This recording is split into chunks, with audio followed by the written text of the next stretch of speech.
Guys అందరూ ఎలా ఉన్నారు? ఇరుముడి మూవీ ఎప్పుడైనా సరే ఏ సినిమాకైనా 2 లేదా 3 రివ్యూలు ఎత్తా నేను. మీరు చూడొచ్చు 2-3 వీడియోలు ఉంటాయి. ఒక సినిమా రాగానే అబ్బా వీడి సినిమా మీద 100 వీడియోలు చేస్తాడరా అని చెప్పి మన కింద కామెంట్లు వస్తే మన మీద చాలామంది విమర్శలు కూడా చేశారనమాట. అయినా నేను తగ్గల. కానీ ఇరుముడి గురించి నిన్న జస్ట్ ఒక లాంగ్ వీడియో, ఒక షార్ట్ వీడియో చేశాను. ఆ తర్వాత దాని గురించి మాట్లాడాల, డిస్కషన్ మొదలైంది. ఏంది రావణ గాడు అసలు దాని గురించి మాట్లాడలేదు అని చెప్పి నాకే చాలామంది మెసేజ్లు చేశారనమాట. ఈరోజు ఈ వీడియోలో డెప్త్ మాట్లాడదాం. ఇప్పటిదాకా ఇరుముడి మూవీ ఎంత వసూలు చేసింది, ఇరుముడి మూవీకి అక్కడక్కడ బ్యాడ్ టక్ కూడా వినపడుతుంది, దానికి గల కారణాలు ఏంది, మరి వీళ్ళు చెప్పేటటువంటి కలెక్షన్స్ నిజమా కాదా అనేటటువంటిది డీటెయిల్గా నేనైతే మీకు చెప్పేటటువంటి ప్రయత్నం చేస్తా. వీడియో అయితే మొత్తం చూడండి. దానికన్నా ముందు ఈ క్లిప్ చూపించకూడదు, మన లైక్ వస్తుంది అనమాట. మీకు స్పాయిలర్ ఎలక్ట్ అని చెప్పి ముందే చెప్తాను. ఇందులో స్పాయిలర్స్ కూడా ఉంటాయి. అదేంటంటే లాస్ట్కి ఒక సీన్ ఉంటుంది అనమాట. మన మణికంఠ చనిపోయిన తర్వాత మా మమ్మీ ఏడ్ చేసింది. నిన్న రాత్రి వెళ్ళినా మేము థియేటర్కి. సీరియస్లీ మేము ముస్లిమ్స్, లైక్ మీకు తెలుసు కదా మా ఫ్యామిలీ అంతా ముస్లిమ్స్ అనమాట. బురకాలు వేసుకొని వెళ్ళాను, బుక్క బట్టి ఏడ్చారు మా వాళ్ళు. ఆ రేంజ్లో మస్తు అటాక్ చేశారు ఆడియన్స్కి.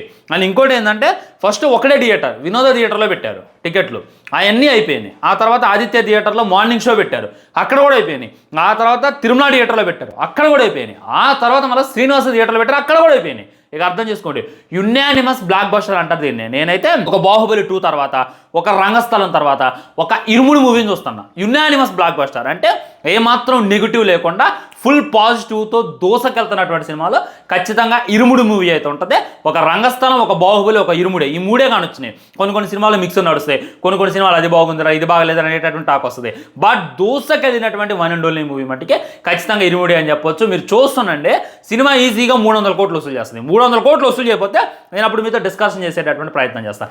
అసలు ఏంది, ఎందుకు ఇంతలా జనాలు ఎగబడుతున్నారు ఈ సినిమా కోసం?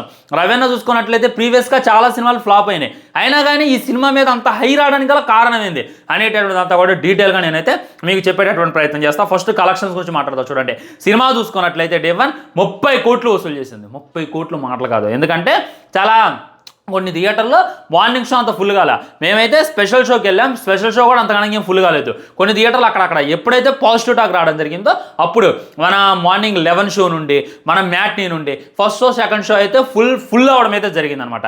సో ఆ వచ్చినటువంటి కలెక్షన్సే ఇవాళ చూసుకున్నట్లయితే మీకు మొత్తం కూడా రెడ్ మార్క్ కనపడేది. మొత్తం సోల్డ్ అవుట్. ఏ షోకి కూడా టికెట్లు అయితే దొరకట్లా ఇవాళ. ఇక రేపైతే ఎంత మాట్లాడుకుంటే అంత తక్కువ మంచిది. మీకు రేపు సినిమా చూడాలి ఫ్యామిలీతో అంటే ఇప్పుడే వెళ్ళి బుక్ చేసుకోండి. రేపు ప్రశాంతంగా బుక్ చేసుకోవాలంటే బొంగువి దొరక. ఎన్ని థియేటర్లు వేసినా కానీ అదేదో పల్లీలు అమ్ముడుపోయినట్టు, అదేదో బఠానీలు అమ్ముడుపోయినట్టు టికెట్లు అయితే అమ్ముడుపోతానే సెల్యూట్ చేయొచ్చు అనమాట. అది అలా ఉంటుంది. రవితేజ అన్న కానీ కంబ్యాక్ ఇస్తే ఇలా ఉంటుంది అనేటటువంటి అందరికీ కూడా తనైతే చేసి చూపించేటటువంటి ప్రయత్నం చేసిండు. 30 కోట్ల గ్రాస్ వసూలు చేసింది, 15 కోట్ల నెట్ కలెక్షన్స్ వసూలు చేసింది. మీరు మార్క్ బై వాట్స్ రాసి పెట్టుకుంటే ఇవాళ చూసుకున్నట్లయితే 40 కోట్లు వసూలు చేసింది, రేపు చూసుకున్నట్లయితే 50 కోట్లు వసూలు చేసింది. ఓవరాల్గా ఈ 3 రోజుల్లోనే మన ఇరుముడి మూవీ ఏదైతే ఉందో 100 కోట్ల క్లబ్లో చేరితే సినిమా లాస్ట్కి వచ్చేసరికి 300 కోట్లు కొట్టితే ఏ విధమైనటువంటి ఫెస్టివల్ లేదు. సంక్రాంతికి రిలీజ్ చేసి, దసరాకి రిలీజ్ చేసి, దివాళీకి రిలీజ్ చేసి ఒక హైప్ని సృష్టించవచ్చు, ఒక వైబ్ని సృష్టించవచ్చు. బట్ ఏ విధమైనటువంటి పండగ లేకుండా మామూలు టైంలో రిలీజ్ చేసినా కానీ ఈ రేంజ్లో కలెక్షన్ రావడం ఖచ్చితంగా గ్రేట్. 300 కోట్లు రాకపోతే నన్ను మీరు అడగండి, అప్పుడు నేను మీతో డిస్కషన్ చేస్తాను అనమాట. ఇది రవితేజ అన్న, ఇది చూస్తున్నావు కదా, ఇది ఈ సినిమా పోతే ఇంకో సినిమా, ఈ సినిమా పోతే ఇంకో సినిమా, అలా కాదన్న నిన్ను ఇది మేము చూడాలనుకుంది. గట్టిగా మాట్లాడితే గంటగా 40,000 టికెట్లు సేల్ అవుతాయి. గంటగా 40,000 టికెట్లు. ఇక రోజు మీద ఎన్ని టికెట్లు సేల్ అవుతాయి, ఇంకా డే మొత్తం ఈ ఓవరాల్గా ఎన్ని టికెట్లు సేల్ అవుతాయి అనేటటువంటి ఇమాజినేషన్ చేసుకోండి. అది రవ్వన్న రేంజ్. ట్రైలర్ చూసి నెగిటివ్ ఇచ్చిన, ట్రైలర్ లాగా నచ్చలా నెగిటివ్ చెప్పిన, బట్ మూవీ పిచ్చిగా నచ్చింది. యునానిమస్ బ్లాక్ బస్టర్ అంటే ఇదిరా, ఇది కదరా మాకు కావాల్సింది, ఇది కదరా మేము కోరుకుంది. ఒక ప్రభాస్ ఫ్యాన్స్ అని లేదు, ఒక ఎన్టీఆర్ ఫ్యాన్స్ అని లేదు, ఒక మహేష్ బాబు గారి ఫ్యాన్స్, ఒక చిరంజీవి ఫ్యాన్స్, ఒక రామ్ చరణ్ ఫ్యాన్స్, ఒక బాలే ఫ్యాన్స్ అనేటటువంటి పక్కన పెట్టి ఒక్కళ్ళు కూడా ఈ ఇరుముడి సినిమాకి ఫుల్ వైబ్ అవుతున్నారు అనమాట. అదైతే మెచ్చుకోవచ్చు. ఓకే, కొంతమంది నెగిటివ్ మాట్లాడుతున్నారు, దాని గురించి కూడా డీటెయిల్గా నేనైతే మీ ముందు డిస్కషన్ చేసేటటువంటి ప్రయత్నం చేస్తా. ఫస్ట్ థింగ్ చూసుకున్నట్లయితే సినిమా మీద నెగిటివ్ ఎక్కడ, లైక్ కొన్ని ఛానల్స్ అయితే దానికి నెగిటివ్ ఇచ్చారు. వాళ్ళే మాట్లాడుతున్నారంటే డీటెయిల్గా చెప్తా చూడండి. వాళ్ళు ఒకటే చెప్తున్నారనమాట. ఇప్పుడు ఇరుముడి అనేటటువంటి టైటిల్ పెట్టారు, దీంట్లో ఇరుముడి అంటే ఫుల్ డివోషనల్ ఉండాలి, లైక్ దైవ భక్తి అనేటటువంటిది హైలైట్ చేసి ఉండాలి. దైవ భక్తి తప్ప వేరే ఎలిమెంట్ ఉండొద్దు. ఇరుముడి అనేటటువంటి టైటిల్ పెట్టారు. ఆ తర్వాత మన రవితేజ అన్నని డ్రింకర్ లా చూపించారు. ఆ తర్వాత మన రవితేజ అన్న కూతురు ఎవరైతే ఉన్నారో మందు మానేయొచ్చు కదా నాన్న అని చెప్పి చెప్తుంది. దాంతో మన రవితేజ అన్న మందు మానేస్తారు అనేటటువంటిది క్లారిటీగా అర్థమవుతుంది. ఇక్కడ ఏంది ఇరుముడి డివోషనల్ టచ్ బేభత్సంగా ఉండాలి. ఆ తర్వాత నాన్న ఇచ్చినటువంటి ప్రామిస్ చాలా అంటే చాలా బాగా చూపించాలి. రవితేజ అన్న ఈ విధంగా తాగుబోతు కదా దాన్ని కూడా హైలైట్ చేసి చూపించాలి. ఈ 3 పాయింట్లు టచ్ చేయకుండా క్రైమ్ థ్రిల్లర్ అనేటటువంటి జోనర్లోకి వెళ్ళారు వీళ్ళు. ఇంకా ఏం మాట్లాడుతున్నారు అంటే అసలు ఇరుముడి అనేటటువంటి టైటిల్ దీనికి పెట్టాల్సిన అవసరం లేదు. అయ్యప్ప స్వామిది అసలు పెట్టాల్సిన అవసరం లేదు. డివోషనల్ టచ్ పెట్టాల్సిన అవసరం లేదు. ఏదో జనాల్ని థియేటర్కి రప్పడానికి వీళ్ళు ఈ విధంగా పెట్టారు అనేటటువంటి కారు కూతలు కూడా నేనైతే వింటున్నా. వాటన్నిటి గురించి చెప్తా చూడండి. ఫస్ట్ మూవీ స్టోరీ లైన్ ఏందని చెప్పి నేను మీకు సింపుల్గా చెప్పేటటువంటి ప్రయత్నం చేస్తా. ఒక ఎమ్మెల్యే ఉంటాడు. ఎమ్మెల్యేకు చూసుకున్నట్లయితే స్కూల్ పిల్లల పిచ్చి ఉంటుంది. అంటే 10th చదివేటోళ్ళు ఉంటారు కదా వాళ్ళందరినీ కూడా లైంగికంగా ఫిజికల్గా వేధించాలనేటటువంటి వాడికి అదో ఫ్యాంటసీ ఎరుపుగాడు. సో వాడికి ఒక టీచర్ హెల్ప్ చేస్తూ ఉంటుంది. ఆ టీచర్ చదువు పేరుతో ఎవరైతే అమ్మాయిలు బాగా అందంగా ఉన్నారో ఎవరైతే బాగా చదువుతారో వాళ్ళందరినీ కూడా స్పెషల్ క్లాస్కి పిలిచి తన ఇంటికి తెసపై ఎమ్మెల్యేతో పడుకోబెట్టింది. ఆ తర్వాత ఈ గాయత్రి దాకా వస్తుంది. గాయత్రి ఎవరంటే మన గురుస్వామి వాళ్ళ కూతురు సాయి కుమార్ గారు ఉన్నారు కదా ఆయన కూతురు అనమాట. తన మీద కూడా ఇదే జరిగింది. ఎగ్జాక్ట్లీ మన ఎమ్మెల్యే ఆ అమ్మాయితో రూమ్లో ఉన్నప్పుడు మన రవితేజ అన్న కూతురు మణికంఠ అయితే చూసిన తర్వాత సో వెళ్ళి ఆ అమ్మాయి వెళ్ళి వాళ్ళ నాన్నతో చెప్పేది. ఈ సినిమా కాన్సెప్ట్ అదే. ఫస్ట్ హాఫ్ అంతా కూడా మనకు చూపించింది అదే. మణికంఠ ఏం చూసినా కానీ వెళ్ళి వాళ్ళ నాన్నకి చెప్పింది. ఇక దాంతో మన ఎమ్మెల్యే కూర్చోబడిద్ది. ఆ 30 సంవత్సరాల రాజకీయ చరిత్ర ఇది కానీ బయటకు తెలిసిందంటే పుట్టగతో లేకుండా పోతా అని చెప్పి అప్పుడు మన సాయి కుమార్ గాయత్రి వాళ్ళ నాన్న గురుస్వామి ఎవరైతే ఉన్నారో ఆయన్ని మన ఎమ్మెల్యే ఇంటికి అయితే పిలవడం జరిగింది. మొత్తం చెప్తాడు నేను ఒక నీచుడిని నికృష్టుడిని స్కూల్ పిల్లల వ్యామోహం నాకు ఎక్కువ పని తీర్చుకుంటా వాళ్ళతో అని చెప్తాడు. ఆ విధంగానే నీ కూతురుతో పని తీర్చుకుంటున్నప్పుడు మణికంఠ అనేటటువంటి అమ్మాయి చూసింది. ఆ అమ్మాయి ఏం చూసినా వెళ్ళి వాళ్ళ నాన్నగా చెప్పిద్దే ఆ అమ్మాయిని నువ్వు తీసుకురా మేము చెప్తాం గట్టిగా ఎవరికి చెప్పొద్దు అని చెప్పి చెప్తాం. ఆ తర్వాత ఆ అమ్మాయిని పంపించేస్తామంటే మనోడు వెళ్ళి ఆ అమ్మాయిని తీసుకొస్తారు. సో మణికంఠ అసలేందో ఎందుకంటే గురుస్వామి పెంపకానికి మన రవితేజ అన్న పెంపకానికి చాలా ఉంటుంది. సో అడుగుతున్నాను అనమాట గురుస్వామి ఇక్కడ చూసింది బయటికి ఎవరికి చెప్పమాకమ్మ మన చూడకూడని వీడియోలు గాయత్రి బట్ట లేకుండా ఉన్నటువంటి వీడియోలు వాళ్ళ దగ్గర ఉన్నాయి మొత్తం నా పరుగు పోతే నా కూతురు లైఫ్ నాశనం అయితే చెప్పొద్దమ్మా అంటే మణికంఠ చెప్తా ఉంటుంది. వేరే దారి లేక గురుస్వామి అమ్మాయిని చంపేస్తాను అనమాట. చంపేసిన తర్వాత అక్కడ వేస్తారు. గాయత్రి అయితే సేఫ్గా వస్తుంది.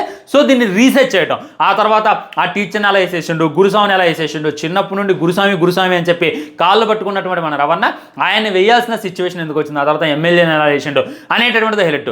ఈ 3 ద్వారా సినిమాని అయితే మనకి అక్కడ తీసుకెళ్లేటటువంటి ప్రయత్నం చేశారు. సో మీరు అనేది ఏంది దీనికి డివోషనల్ అవసరం లేదు. అయ్యప్ప మాల వేయాల్సిన అవసరం రవితేజ అన్న లేనే లేదు అని చెప్పి చాలామంది కామెంట్ చేయడం రీల్స్ చేయడం నేనైతే చూసాను అనమాట. ఒకటి చెప్తాను గుర్తుపెట్టుకోండి. ఒకవేళ అది వేయకపోతే సినిమాలో దమ్మాడు ఉంటుంది సినిమాలో స్టోరీ ఆడు ఉంటుంది. ఇక్కడ ఏంది మణికంఠకి తెలిసిపోయింది ఎమ్మెల్యే ఎలాంటి వాడని గాయత్రి అక్కకి ఏం జరుగుతుంది అనేటటువంటి విషయం తెలిసిపోయింది. సో అదంతా కూడా వాళ్ళ నాన్నకి చెప్పాలి అని చెప్పి ఫోన్ చేస్తుంది. ఫోన్ పగిలిపోయినప్పుడు మరి వాళ్ళ నాన్నని కలిసి జరిగిందంతా చెప్పాలి. అప్పటికే మన అమ్మాయి చూసుకున్నట్లయితే మణికంఠ చూసుకున్నట్లయితే పుష్పావతి ఉంటుంది. పుష్పావతి అయిన వాళ్ళు మాల వేసుకున్న వాళ్ళ దగ్గరికి కూడా వెళ్ళకూడదు. అది మన అందరికీ తెలిసిందే. సో తను చెప్పడానికి ఉండదు.